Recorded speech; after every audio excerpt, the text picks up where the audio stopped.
Right. Hey guys, me Anthony back down with the reaction video. This one's a bit different. It's a speech given by Aaron McGruder of Defining Image. Anyways, yeah, if you don't know who Aaron McGruder is, he's the guy who made the Boondocks. Great show, by the way. It's fucking hilarious. But yeah, anyways, I found this. Same as any other reaction video, but whatever. Anyways, here we go. Link to the original description, of course, as always. Let's see the speech. Please welcome the creator of the Boondocks, Aaron McGruder.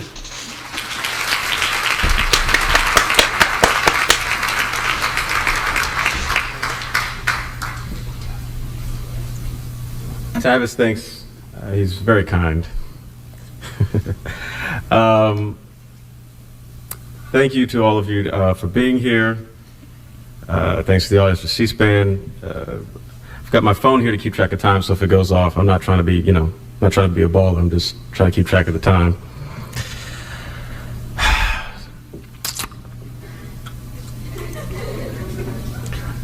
So today we're talking about redefining the image, which, is comforting to me because I think oftentimes when we start to examine politics, in particular, public policy, what's going on in the world, sometimes those of us who lean towards the political left fail to understand the importance of image.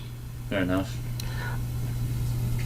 This is a problem which costs us a great deal, both in terms of money, our cultural situation, and our political situation. I don't know how important it was decades past, before my time and before your time. But what people consistently underestimate today is how the nature of mass media has transformed society. Pretty good. 10 people control 90% of everything you see, read, and hear in this country. 10 Really? people. And they want to tell you that Cuba has state-run media. 10 people. Who are those 10 people? Well, you can look them up. They're not hard to find. That, in and of itself, is problematic. When you consider that... Alright, you hear noise outside? I think my neighbor is washing their car outside. Yeah, sorry if you hear any weird noise. That these 10 people all need permission from the U.S. government in order to have licenses, in order to buy other corporations, in order to do all the nefarious things they like to do. Then you really understand what state-run media is. If Martin Luther King were alive today, and he were in his 20s, nobody would know who he was, because he would never get on TV. Yeah, fair point. That's the difference between 2003 and 1953 or 1963. Didn't you do a whole episode about that on the Boondocks? We live in a completely different era where information is more tightly controlled than it has ever been in the history of this country. What that really means is somebody can tell you black is white and night is day, and you will believe it. And not only that, the bigger the lie, the more likely you are to believe it. They told you for how many months that the attacks on New York and the Pentagon were the responsibility of Osama bin Laden and Al-Qaeda. They told you that over and over and over and over again. And you know what? You believed it. Until they wanted to invade Iraq. Then they told you it was Saddam who did it. Oh. They just told you a completely different thing. And you know what? Nobody said anything. Everyone, oh, okay, sure. Last I checked, it was Now, you guys are smart, so I know some of y'all had to be asking questions. Some of y'all had to go, oh, this ain't sitting right. But the vast majority of Americans believed it. How many of y'all are old enough to remember, well, I guess none of you are old enough to remember Iran-Contra. I'm barely old enough to remember Iran-Contra. No, I'm not for that. I just know what it is, But I won't get into that. Reagan? There is such a limited amount of truth available for you to acquire, to digest, and to apply. This is not an accident, and it's not just a conspiracy against black people. This is the world in which you live today. Jesus Christ. As leaders, the most important thing that you have to remember is that the nature of power changes. These people who run the world, they may not be good people. In fact, they're really, really bad people. But they're not stupid people. Rarely do they make the same mistakes twice. At least they're smart. But not the world run by idiots. Meaning, whatever worked before, whatever strategies, whatever tactics, whatever plans were really successful 30, 40 years ago, they're not going to work anymore. They've learned those lessons. We're coming up on the anniversary of the March on Washington. One of the most memorable moments in American history. Something that has ingrained itself in all of American culture. Because we can look, we can remember all of us seeing the footage of all those people, Martin Luther King, the speech, the singing, all that stuff. It was a big deal. Then we had the Million Man March, 1995. We've seen that. That was the response. It wasn't that big a deal. It was a big deal for like a week. Y'all are probably too young to remember that, but you know, we all went, we felt good. It was like a moment.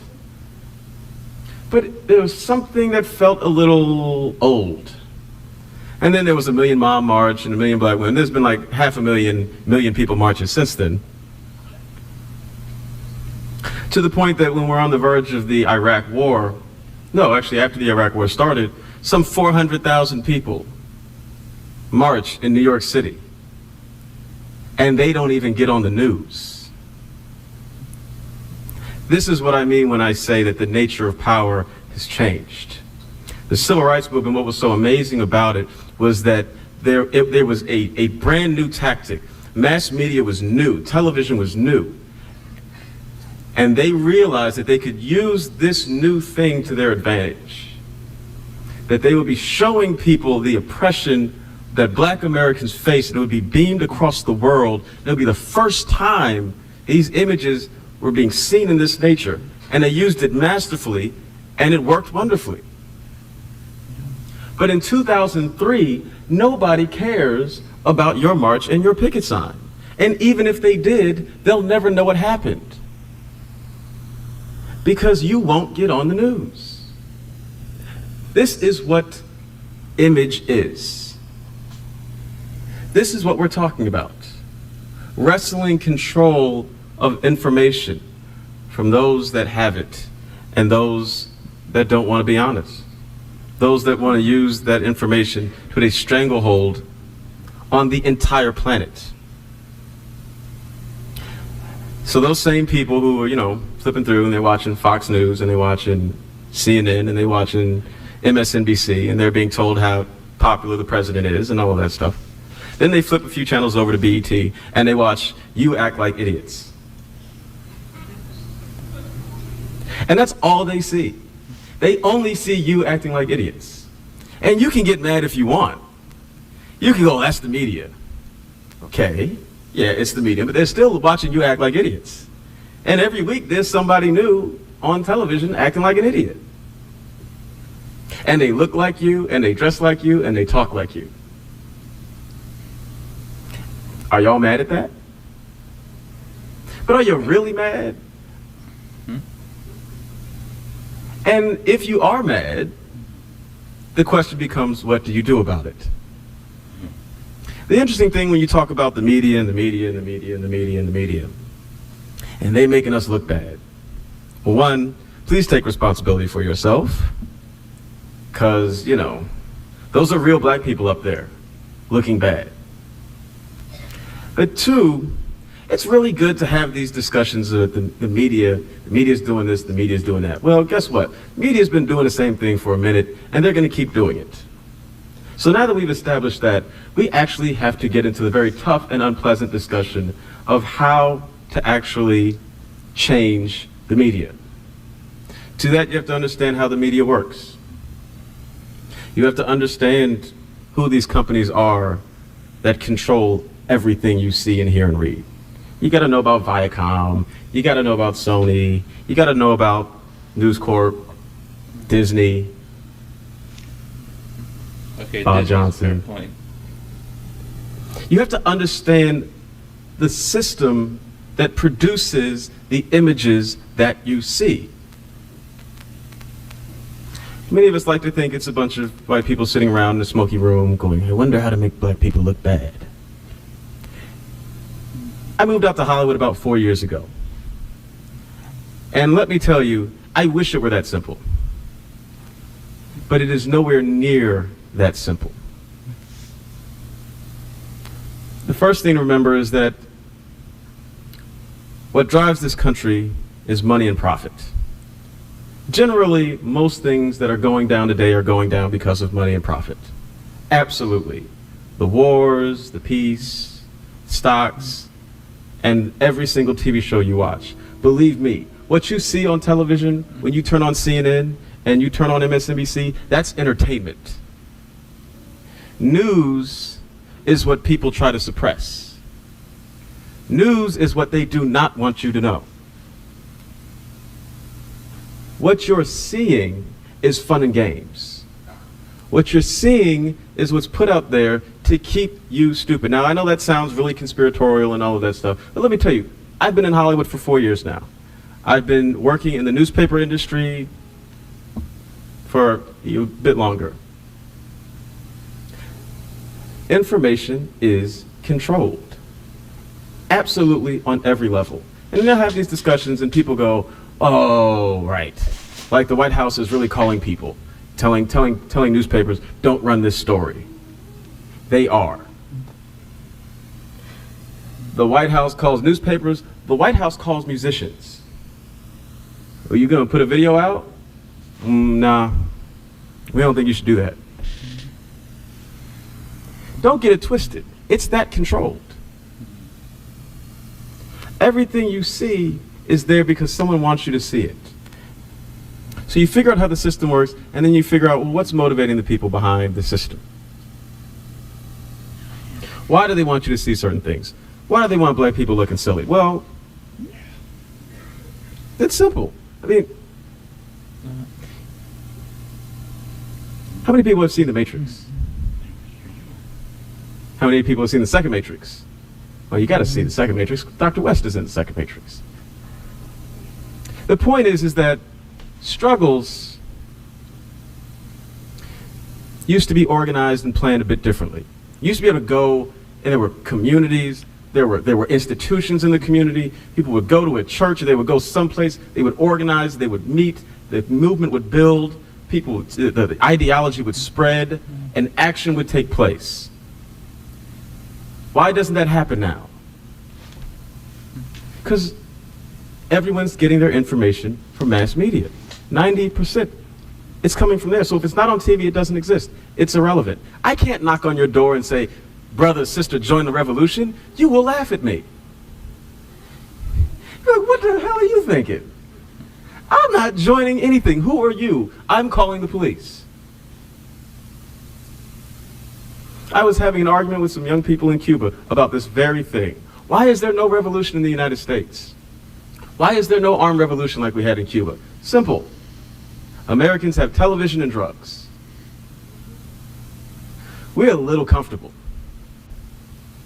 Actually, you know what? We're really comfortable. And black people, we have it bad, and we somewhat self-aware, but we don't have it so bad that we're ready to pick up a gun. We don't even have it so bad that we're ready to go to jail.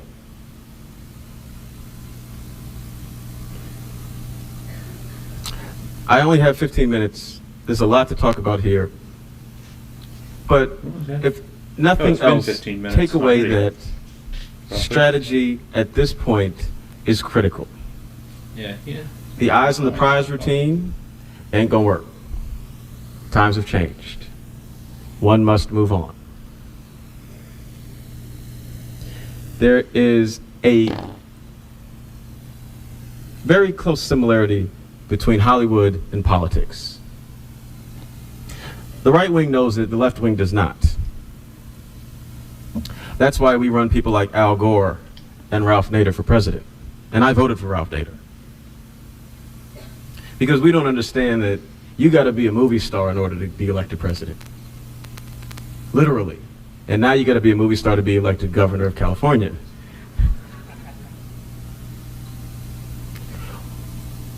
Ralph Nader is not the most charismatic guy. But you know what? Neither was Bush the first. How many people remember the first Bush? There we go. Well, Bush number one was this nerdy guy that nobody liked. He didn't have any charisma, he had a lot of power. But he really wasn't very photogenic. He just wasn't that guy. So they said, okay, we're gonna stick you with Reagan. Reagan was a movie star. Everybody liked Reagan, at least everybody white. Reagan made white people feel good. Bush, nobody really cared about him. But he knew that the only way he was going to get to the White House was behind Reagan. Maybe it's a coincidence that right after he got in office, somebody tried to kill Reagan. I don't know. That would be a conspiracy. I don't get into conspiracy theories. But the point is that Ralph Nader does not need to be running for president. And thankfully this year he's not. Why? Image. Be smart enough to understand that it's image. If you're Ralph Nader, you don't run for president. Ralph Nader's the nerdy guy from high school you wouldn't hang out with. That's who Ralph Nader is. If you're Ralph Nader, you find a really good-looking guy who's articulate and handsome, and you tell him what to say. And he gets elected president. That's strategy. That's just taking that extra step. Like, you know what? Is it superficial? Yes. Is it silly? Yes. But it matters.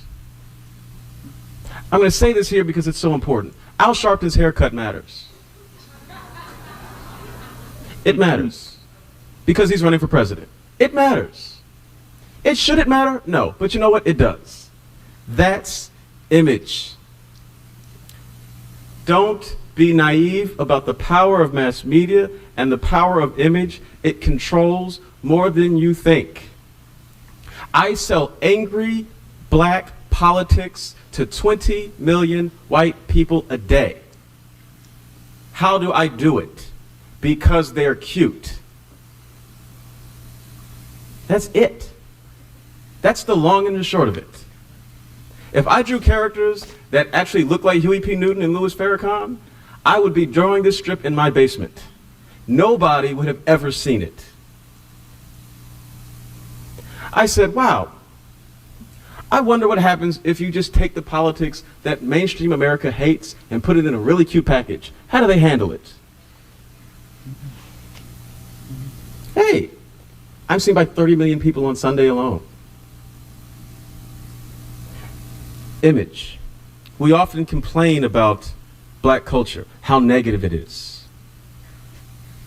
We talk about rappers. We talk about, all the stuff when we talk about the objectification of women. We talk about the nihilism. We talk about all of this stuff. And these are all valid critiques. But one thing I know from I was chewing gum. The few rappers I do know, a lot of these guys who may not be the most positive guys, they are very serious about the business of entertainment in a way that a lot of the goody guys are not. Understand that no matter what message you have, you better be captivating your audience first, or nobody's going to listen. When I was in high school, 1988 to 1992, roughly, hip-hop wasn't where it is today. It wasn't bitches, it wasn't hoes. There was a lot of niggas, but, Yeah. The self-destructive nature of where hip-hop is today, it wasn't there. it was actually cool then to be smart. There was like a sort of pro-black nationalism, Pan-Africanism thing happening in the culture around that time. And it was cool. Yeah, it was a fad, and like every fad, it passed. But it was cool in that moment in time to be a conscious black individual. Why? Because these people were also serious about the business of making good music, of being entertaining. Yes, we have problems with the gangster rappers of the world. Yes, we can make valid intellectual critiques of what they do. But you know what? They make hits. The Black Eyed Peas are corny. No, let's just be honest. They are corny. And look, I really like the fact that they don't talk about all the things. They don't talk about ICE, and they don't talk about, Bentleys and all. But you know what? I don't listen to them. Because they're corny. And you cannot move black people if you're corny. Black people are not checking for you if you're corny. Is that right? No. Is it fair? No. Is it kind of silly and superficial? Maybe. Yeah. But tough. That's the world you live. It's okay to be positive, but still be good. We face this question a lot when you're in Hollywood. Positive black entertainment. And I'm all for positive black entertainment. Yeah, what's the problem with that? But again, don't be boring. Don't be corny. Find out how to reach your audience and reach them. That's the sophistication that is needed. There's a million black people standing around on a street corner talking politics, and nobody's listening. Nobody. There's a bunch of people with websites writing about conspiracies and writing about what black people need to do. It doesn't matter. The rules have changed. You want to have an impact? Reach people. You want to reach people? It is not easy, but you better figure out a way to do it. And if that means figuring out a way to get into government and breaking these monopolies so that there's actually competition, great. If that means starting a black network to compete with BET and get in 50, 60 million homes, great. But you better think of something. Because pretty soon the 90% that they control is going to be 95, and then it's going to be 99. The type of media control that we're facing now, the impact is staggering on us, black people. We really like to think of ourselves as the most creative geniuses on the planet, right? What the hell is so creative about 13 years of gangster rap? I think black people are pretty creative. Nothing in rap music has changed in about 13 years. And we're supposed to be so brilliant. We're supposed to be, we feel ourselves on that. Everyone follows us. Yeah, they following us straight to hell. For real. You don't have the luxury of mistakes. Don't have it. Everything you do has to be right. Everything. Now, when it is right, people are so amazed because the expectations of you are so low that you will really be able to achieve amazing things just by having your stuff together. Show up on time, and people are astounded. They are astounded. Should the expectations of black America be so low? No. Is it fair? No. Is it right? No. But that's what it is. That's image. Right now, our image is that of lazy, stupid people that never show up on time. So you know what? Show up on time. Break the mold. Understand not only what the world thinks of you, understand what you think of yourself, and understand who's controlling these images. When I was in high school, Queen Latifah was a black revolutionary. Now she's, bringing down the house.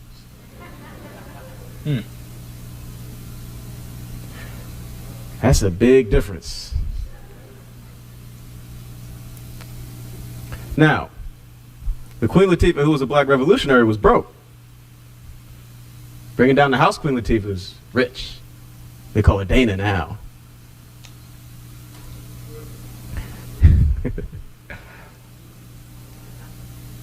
I really want you guys to understand that time is running out. And a lot of black people say that, but for real. Part of why the civil rights movement has been so successful, and part of why those who have come after in terms of our leadership have been able to maintain a presence, is that black people have always had a certain amount of moral currency that we have been using. And let me be the first to tell you, that's used up. White America has been watching us act like fools for a long enough time where any sympathy they may have had to our plight is completely gone. You're approaching a country that, forget hating black people or not hating black people, they just don't care. You can be talking about affirmative action, they can be like, I don't care.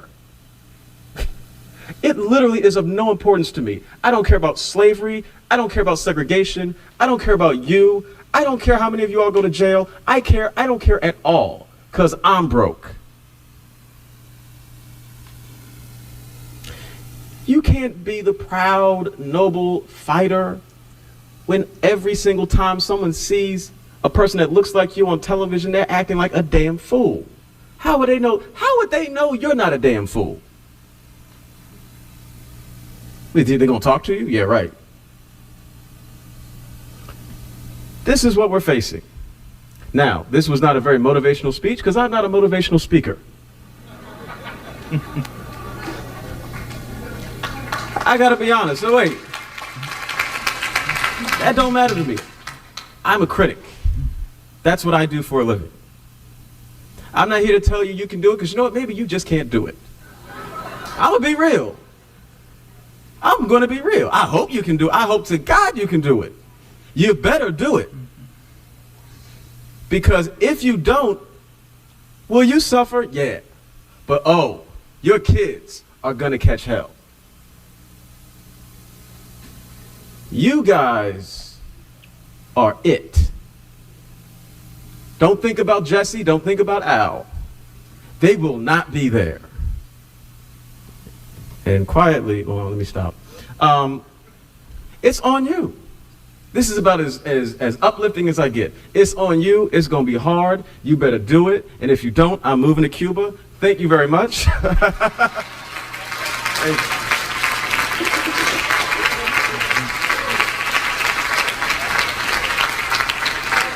Y'all give Aaron McGruder some love up in here.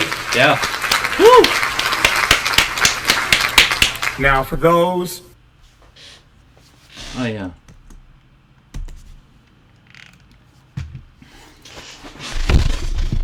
I liked that a lot. That was...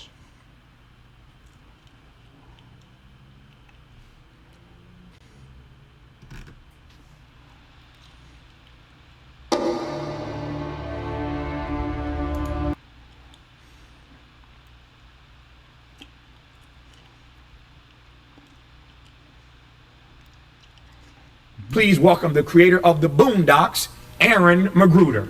Sorry, hang on.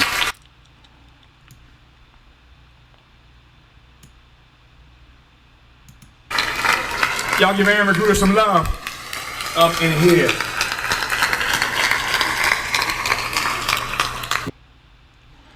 Yeah. That was Aaron's speech. That was good. Also, that bit about Cuba, I know what that is. He's been to Cuba before, back when Fidel Castro was alive. Yeah, he visited once, his whole thing. But yeah, that was a good speech, and he's right. Jesus Christ, I hate how much he's right. I really do. Whatever. Yeah, that was a good speech. Also, I don't know why he doubted it. That was quite motivational. Yeah. Is there any black people watching this? Please listen to everything he just said, okay? Because because there's no way he could have been lying about any of that. That's just way too real. So yeah, thank you all for watching. Hope you all enjoyed. Don't forget to like, subscribe. Link to the original video in the description and at the end of this video, as you're probably seeing now. So yeah, bye.